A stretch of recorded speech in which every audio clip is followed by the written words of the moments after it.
Amado Batista e a canção Rei, uma música linda, né? Uma música que nos faz voltar no tempo, recordar saudades, recordar histórias.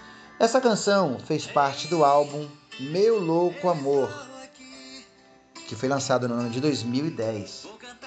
Esse álbum teve outras canções também, como a canção Desligue a Luz do Telefone, Amor de Verdade, Diz pra Sua Amiga, Vou Dar um Fim em Tudo, Amor, Meu Louco Amor, Desejos e Segredos, Na Contramão do Amor, Não Vai Embora, Paixão Proibida, O Amor é Muito Bonito, Amanhã, Eu Amo Você, Te amo, te adoro, te quero, te tudo.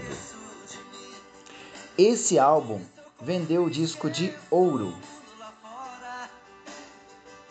no ano de 2010 e teve a vendagem de 100 mil cópias. Esse álbum me traz lembranças, assim como deve trazer para muitas pessoas. E você?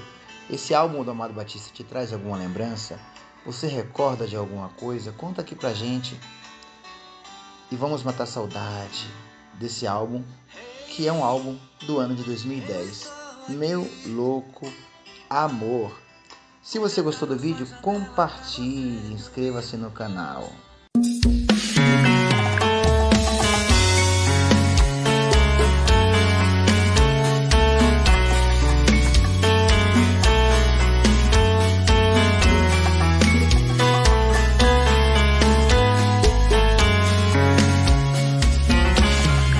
Já falei pra você.